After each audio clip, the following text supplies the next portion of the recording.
explaining the 10th chapter, Kathmandu. It is written by Vikram Seth. Yes, in this chapter, nice description is given about Kathmandu. Yes, now questions are asked. Have you ever heard of places like Ajmer Sharif, Madurai, Sanchi, Varanasi, Sarnath or Hellbit? Can you name some other? What do the surrounding of a holy place in your city look like? So one nice description is given about Kathmandu. Kathmandu is a holy place. The poet has written many new ideas about the place. Yes, first he describes in detail about the atmosphere and around Pashupatinath temple and Bodhnath stupa. He has given very clear-cut description of temples, markets, and people of Kathmandu in this chapter. The atmosphere in and around the Pashupatinath temple and Bodhnath stupa differs totally. There is a sharp contrast between these two places. Both of the places are in Nepal, but both are totally different. One similarity is there that both are holy places, but at Pashupatinath temple there is an atmosphere of excitement. There is chaos, there is full noise everywhere, but at both Stupa, there is a sense of stillness, there is calmness, there is total silence everywhere. Though it is followed by or it is surrounded by busy streets here or there is a heaven of quietness in the busy streets around. We can buy so many things. Then he takes one nice incident in the end. He tells about a flute seller who is selling flutes by playing meditatively on one of them. He is quite different from other sellers. Vikram Seth is attracted towards him. With the flutes, he says that every culture has its own kind of flute, creating a common bond between various cultures. So this is new idea. Means every country, every place has its own charm. Then he feels that he has great love for the music of flutes. So nice description is given. It is quite easy to understand. Message is simple. Whenever we go to any place, especially holy place, so we can be very pacified to learn that every place is almost same. That gives nice preaching, nice interaction, nice knowledge of one place or another, about the people, about the atmosphere, about the surrounding. But every place is quite different, quite charming in its own way.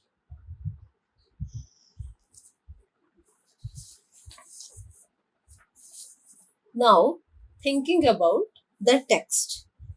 Important questions. What difference does the author note between the flute seller and the other hawkers? The author finds a difference in selling the articles. The flute seller does not shout about his things. He doesn't say anything. He makes a sale in a curiously offhanded way, as if this was incidental to his enterprise. Means he is quite satisfied.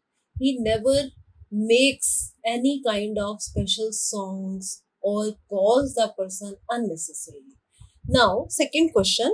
What is the belief at Pashupatinath about the end of Kali Yuga? People believe when a small shrine emerges fully on Bhagwati river, the goddess inside will escape and the evil period of the Kali Yuga or Kali Yuga will end on the earth. So this is special belief at Pashupatinath. Now, third question. The author has drawn powerful images and pictures. His first one it is asked for. The author describes the monkeys fight very clearly and graphically.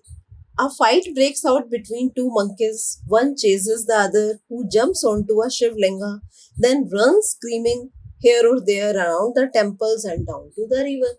Now, second part, the thing he sees. The author checks a princess of the Nepalese royal house. Everyone bows to her. He sees monkeys. He sees belt. He sees bags, Tibetan prints, silver jewelry. He looks at flute sellers, other hawkers of postcards, shops selling Western cosmetics, etc. etc. Then, third point, the sound he hears. He hears film songs also from the radios, car horns, bicycle bells, stray cows uh, giving voices. Then, vendors shout out their wares. Then, he listens to the various flutes played by the flute seller. Now, next important questions. Compare and contrast the atmosphere in and around the Bodhnath shrine with the Pashupatinath temple.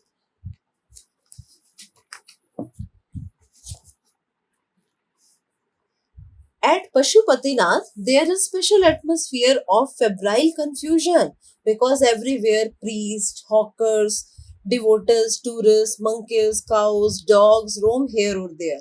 There are so many worshippers that some people are trying to get the priest's attention. They are taken aside by others pushing their way to the front. Means everyone is very curious to go there. But at the Bodhnath Stupa, there is quite different kind of atmosphere.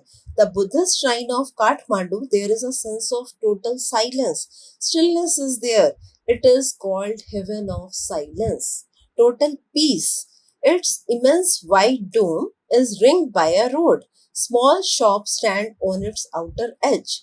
Most of the shops are owned by Tibetan immigrants. There are no crowds, and it is a nice place to be enjoyed because it gives one nice spirit of spiritual essence. Now, second question, how does the author describe Kathmandu's busiest streets? The author says that Kathmandu is vivid, then religious, with small shrines to flower beautified details along the narrowest, busiest streets. There are fruit sellers, flute sellers, hawkers of postcards, shops selling Western cosmetics, film rolls, especially chocolates, copper utensils, Nepalese antiques too. Film songs start coming from here or there, and they are especially coming from the radios, car horn sounds. Bicycle bells ring then. Stray cows start crying. Vendors shout out their wares. The author also buys a corn on the cob, roasted in a charcoal brazier on the pavement. Then he buys Coca Cola and orange drink. In this way, he enjoys each and everything there. Now, third question. To hear any flute is to be drawn into the commonality of all mankind. What does the author say this? Yes, the author says this because he is aware of the fact that music really appeals to our senses. It gives special enjoyment to every listener. The flute seller does not sell only one kind of flute. He has many kinds of flutes that represent different customs, cultures of different areas. The flute seller is a wise person because he never shouts out about his things. He plays only mellifluous, melodious tunes which attract the persons. Mankind doesn't have multiple appearances and shapes, but the poet feels that every person is fascinated towards music because music is universal. It doesn't need any language, caste, color, creed. So the author says that to hear any flute is to be drawn into the commonality of all mankind. Then he gives one message that every place has its own charm. Then he feels that he has a special love for flutes.